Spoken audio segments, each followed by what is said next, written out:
Welcome to Empathy Stories, where we explore tales of compassion, courage, and the human spirit. Today, immerse yourself in the heartfelt journey of John Matthews as he uncovers hidden struggles and brings hope to Sunnybrook Children's Home. Get ready for a story that celebrates empathy and the power of one person's actions. John Matthews had always found solace in the structured chaos of his professional life. As a renowned actor, his days were meticulously scheduled with meetings, script readings, and charity events that often stretched into the late hours. Yet, beneath the veneer of success and constant motion, a quiet weariness settled in his bones, a reminder that even the brightest stars need moments of stillness. On this particular evening, the sun had dipped below the horizon, casting long shadows over the sprawling cityscape. The Hollywood Hills stood silhouetted against the twilight sky as John navigated the bustling streets, his mind a whirlwind of thoughts. His latest project had been both exhilarating and exhausting, demanding every ounce of his creativity and energy. As he approached his modest home, a sanctuary amidst the urban sprawl, a sense of relief washed over him. The foyer greeted him with its familiar dim lighting, a stark contrast to the bright lights he was accustomed to under the spotlight. John dropped his keys onto the console table with a practiced ease, the soft clatter echoing in the quiet house. He leaned against the door, allowing himself a moment to breathe, the weight of the day's exhaustion pressing down on him. With a sigh, John began the nightly ritual of sorting through his mail. The stack of letters and bills had grown over the week, a testament to his demanding schedule and the constant influx of correspondence that came with fame. His fingers moved methodically, separating the mundane from the meaningful. Bills and promotional materials formed the bulk of the pile, their neat print and impersonal tone a stark reminder of the relentless pace of his life. Yet, amidst the routine, there were always the fan letters, each one a token of appreciation, a reminder that his work touched lives in ways he could scarcely imagine. Tonight, however, something different caught his eye. At the bottom of the stack lay a plain envelope, its simplicity almost deceptive. No bright logos or heavy cardstock to hint at its contents. It seemed unremarkable at first glance, but there was something about its understated appearance that piqued his curiosity. He picked it up, feeling the texture of the paper between his fingers, and noticed the familiar handwriting on the front. With a mixture of hesitation and intrigue, John carefully slid a finger under the flap and opened the envelope. Inside was an invitation, handwritten with a neatness that spoke of sincerity and thoughtfulness. It was from Sunnybrook Children's Home, a local orphanage known for its tight-knit community and dedicated staff. The invitation detailed a charity event they were hosting, extending an invitation for John to attend as a special guest. He read the words again, the significance of being acknowledged by such an institution resonating deeply within him. But that wasn't all. Nestled alongside the invitation was a letter, its contents stirring emotions John hadn't anticipated. The letter was penned by Susan Parker, a young woman who had grown up in the foster care system. Her words were heartfelt, conveying how John's work as an actor had provided her with a beacon of hope during her darkest times. She spoke of feeling invisible, of struggling without a permanent family, and how his movies had shown her that even in the bleakest moments, there could be kindness and strength. John felt a pang of guilt and a surge of empathy. Susan's words were a powerful reminder of the impact his work had beyond the silver screen. The letter also touched upon the growing invisibility of orphanages and foster children in the public eye, overshadowed by political drama and celebrity gossip. It was a poignant plea for recognition, a call to acknowledge and support those who often remained in the shadows.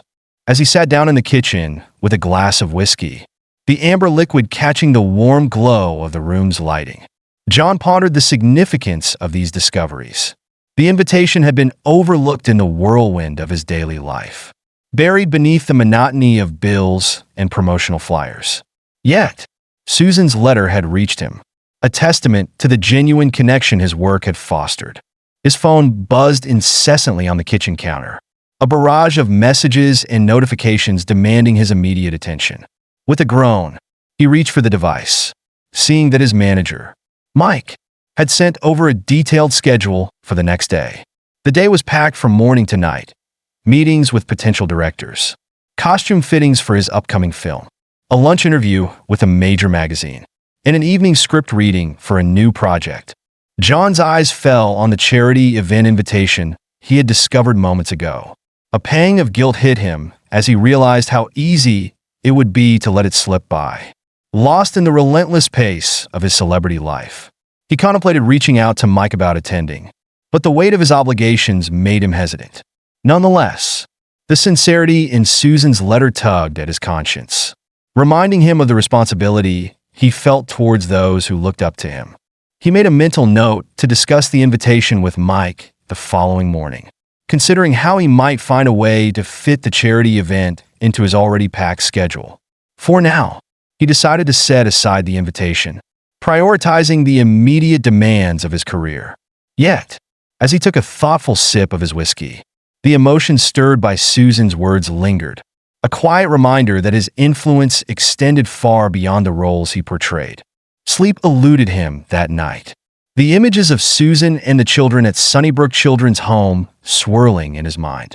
The letter had struck a chord, evoking memories of his own struggles and the solace he had found in moments of empathy and connection. As he drifted into a restless slumber, the weight of his decisions and the impact of his actions loomed large, setting the stage for the choices he would make in the days to come. Morning arrived with the soft caress of sunlight streaming through the bedroom windows, rousing John from his troubled sleep. The day ahead demanded his attention, but the invitation and Susan's letter remained at the forefront of his thoughts. His phone buzzed again, this time with a call from Mike, who informed him about the charity event. John hesitated, grappling with the pull between his professional obligations and the undeniable urge to support those who had reached out to him in such a meaningful way.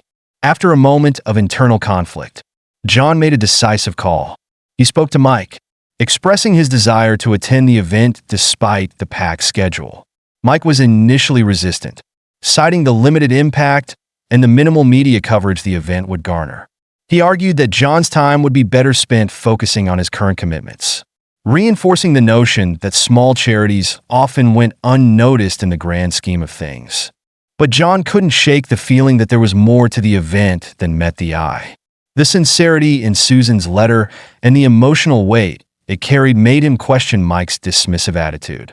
He reminded Mike of the multiple channels through which Sunnybrook had reached out to him, emphasizing that their collective efforts had already made a difference in the lives of those children.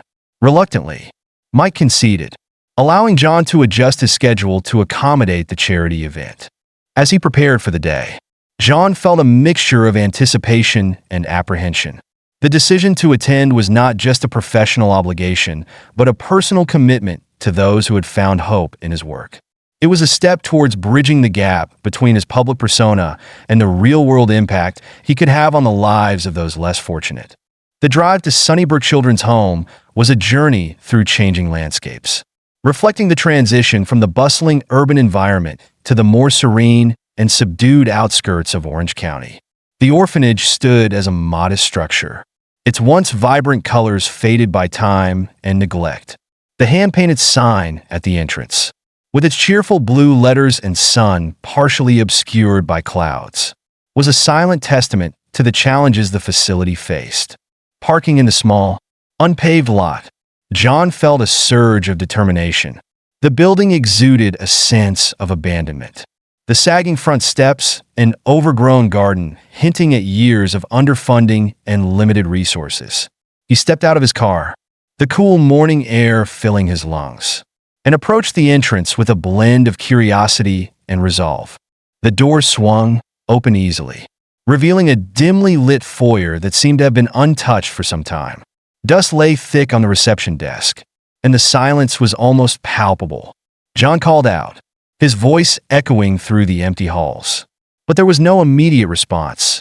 The absence of activity heightened his sense of unease. Yet he pressed on, determined to make the most of his visit.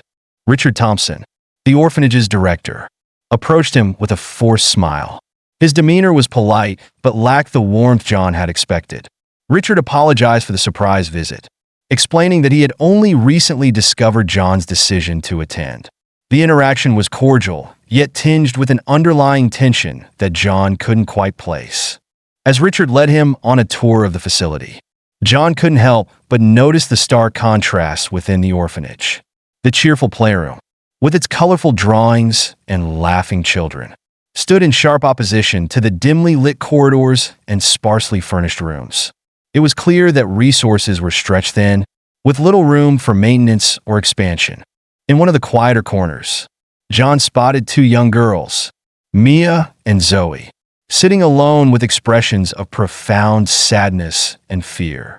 Their presence was jarring amidst the otherwise lively atmosphere of the playroom, and their silent despair spoke volumes about the hidden struggles within the orphanage.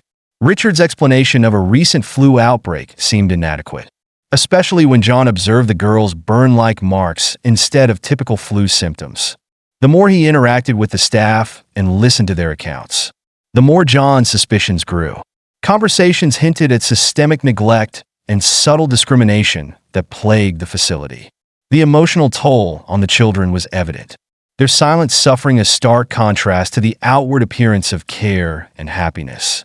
As the event progressed, John found himself grappling with a growing sense of responsibility. The warmth in Susan's letter now felt like a call to action, urging him to look beyond the surface and address the deeper issues at hand.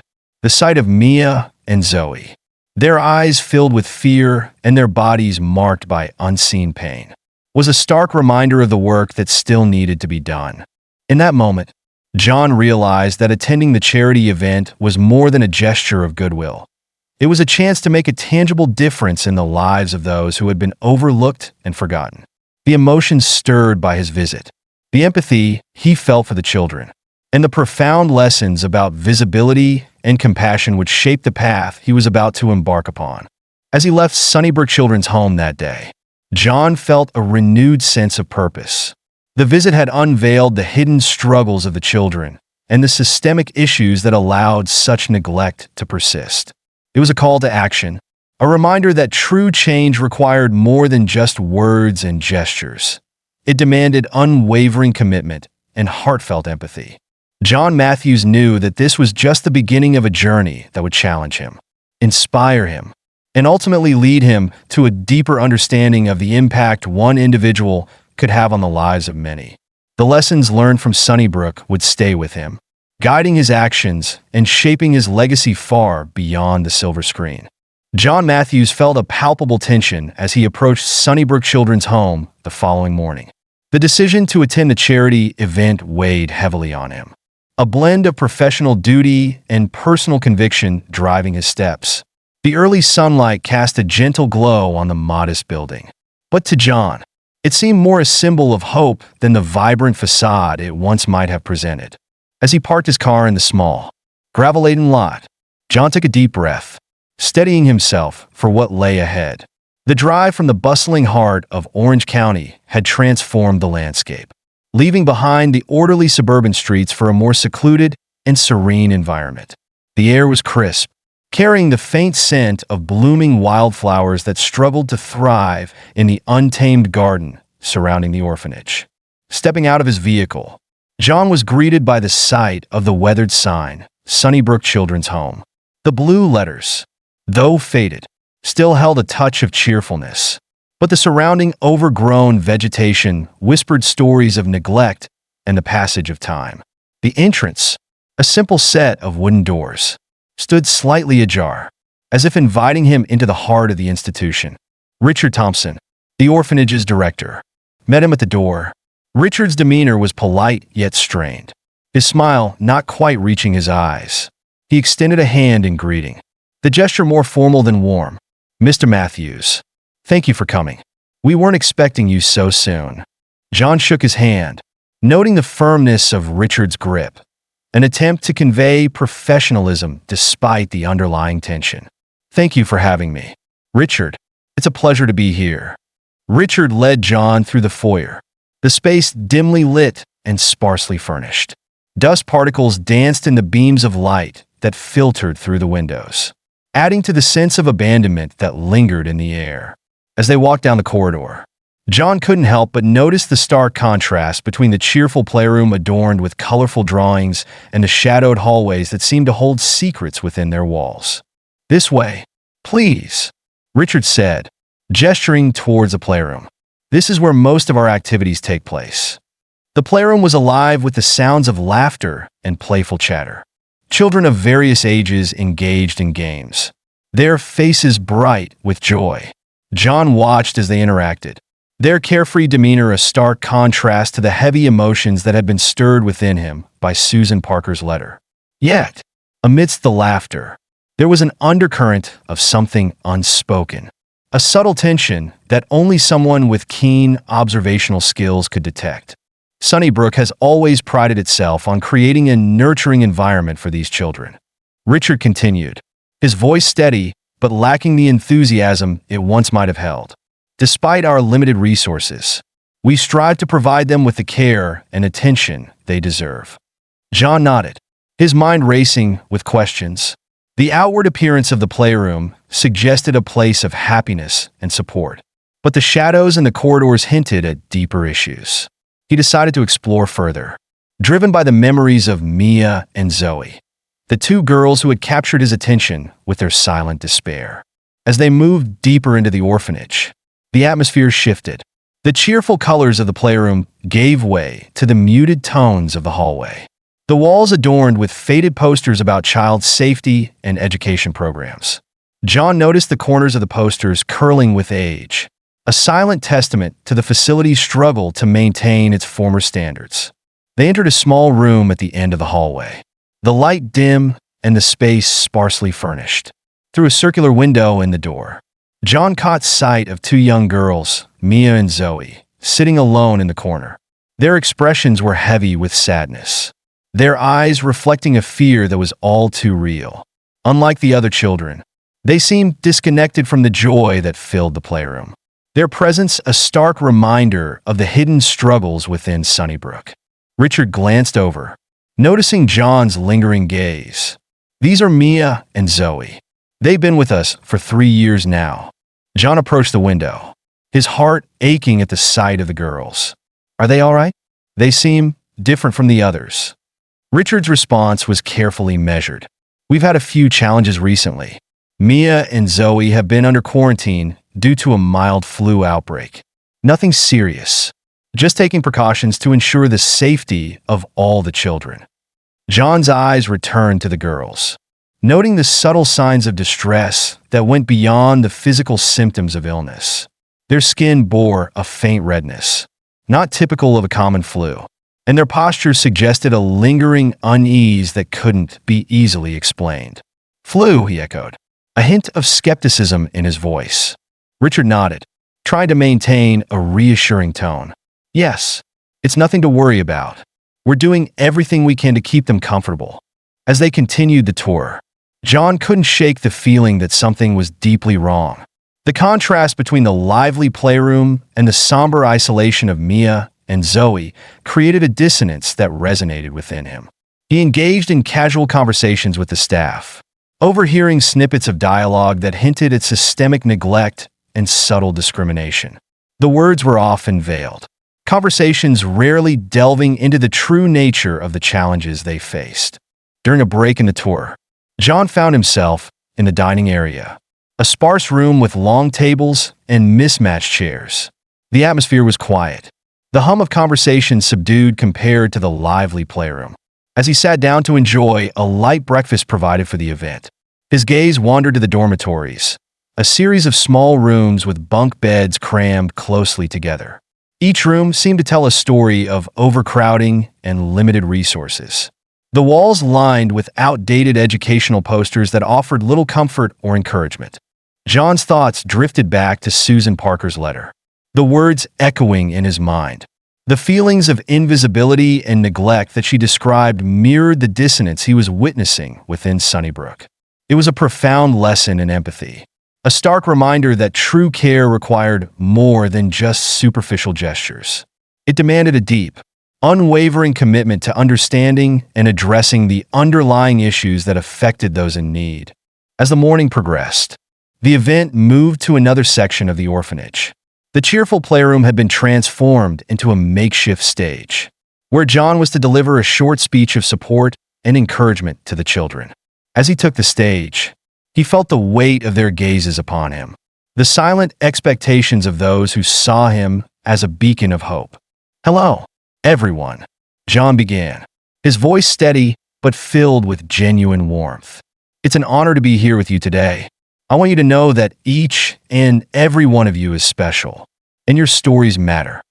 The children listened intently, their faces reflecting a mixture of curiosity and longing. As John spoke, his eyes occasionally met those of Mia and Zoe, their silent presence a poignant reminder of the hidden struggles within the walls of Sunnybrook. After the speech, Richard introduced John to a few more staff members, their interactions polite yet distant.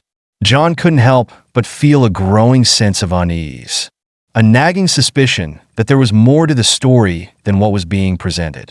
His instincts, honed through years of portraying complex characters on screen, urged him to look deeper. As the day unfolded, John found himself wandering the corridors of Sunnybrook, seeking answers to the questions that lingered in his mind. He observed the meticulous routines of the staff, the way they interacted with the children, and the subtle signs of weariness etched on their faces. It was a place where dedication was met with exhaustion, where the demands of care often outweighed the available resources. In a quiet corner of the orphanage, John sat down with Richard, hoping to glean more insights into the facility's operations.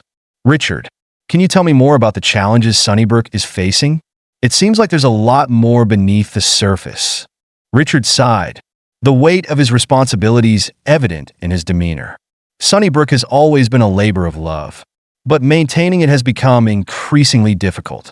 Funding is limited, and we've had to make some tough decisions to ensure the well-being of the children. It's not easy, but we do the best we can with what we have." John nodded, understanding the complexities of running such an institution. Yet, the discrepancies he had observed, particularly the plight of Mia and Zoe, left him questioning the true extent of the neglect and abuse that might be occurring. His heart ached for the girls, their silent suffering a testament to the hidden struggles that often go unnoticed. As the afternoon sun began to wane, John found himself drawn back to the dimly lit room where Mia and Zoe resided. Their presence was a stark contrast to the vibrant playroom, their expressions heavy with unspoken fears.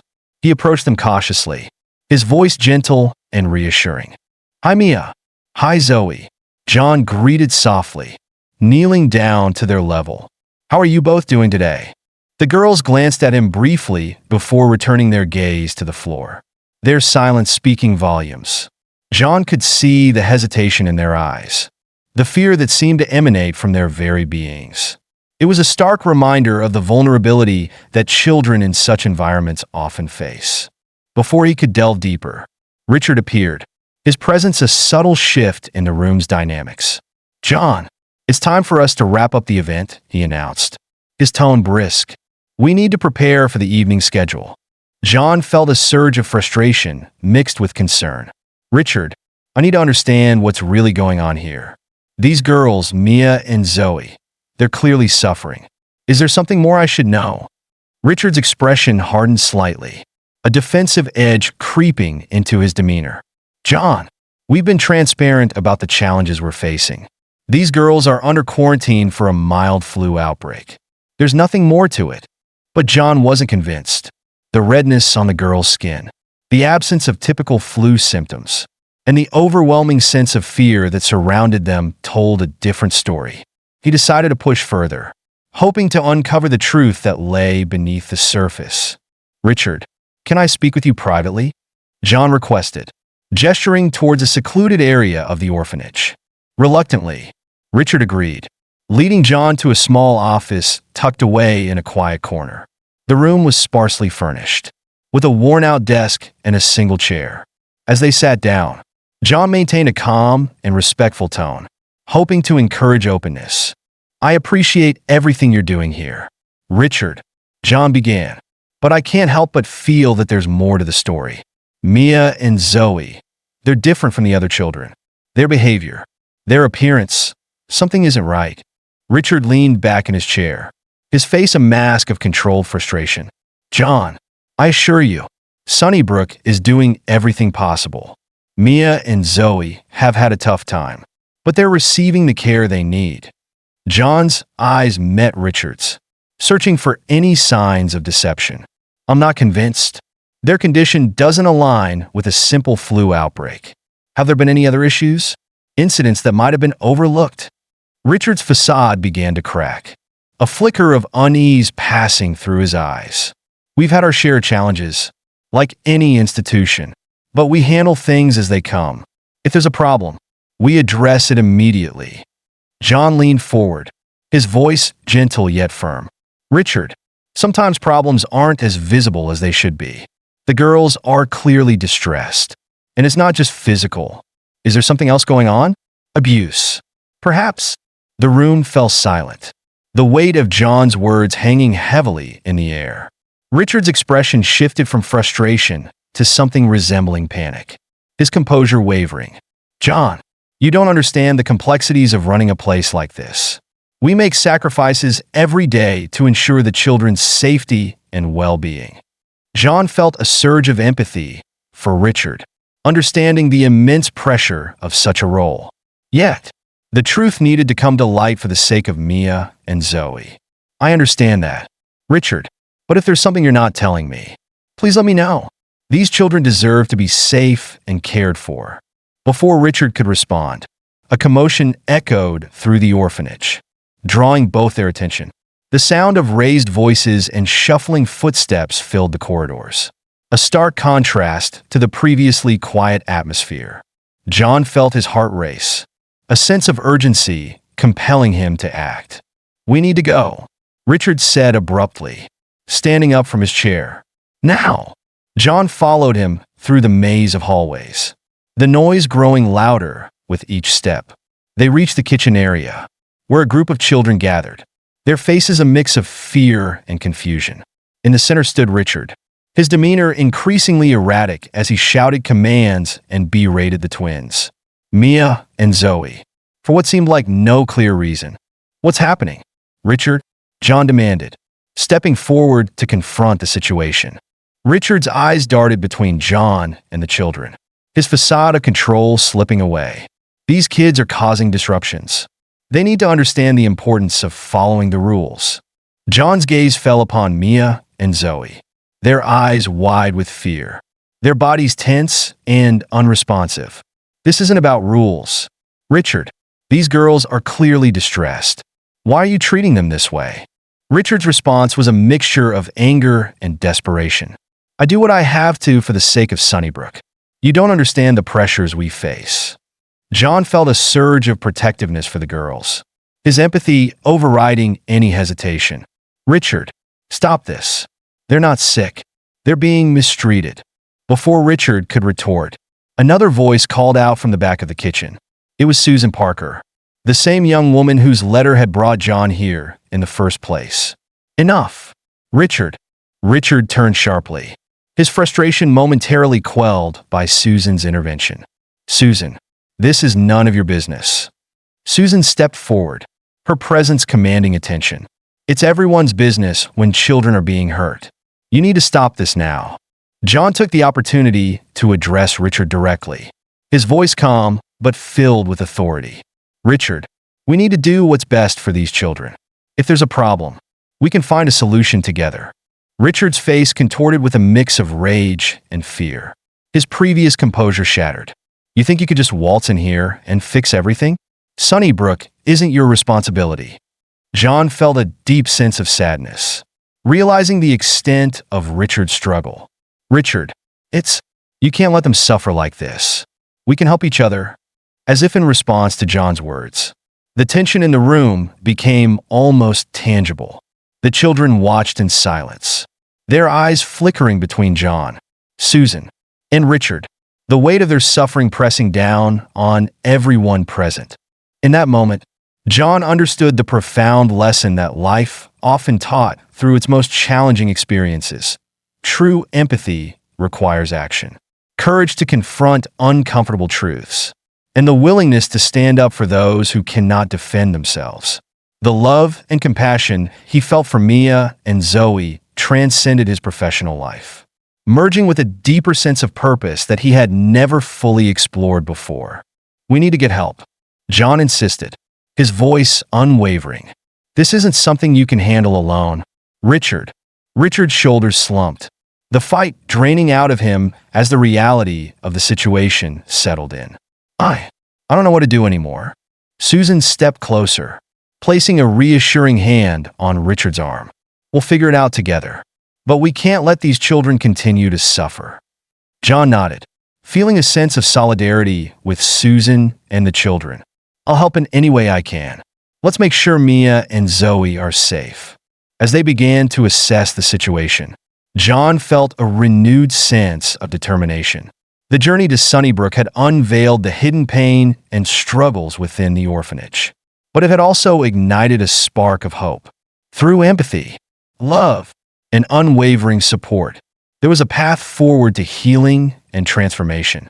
The afternoon sun cast long shadows across the orphanage grounds as John, Susan, and Richard worked together to address the immediate needs of the children.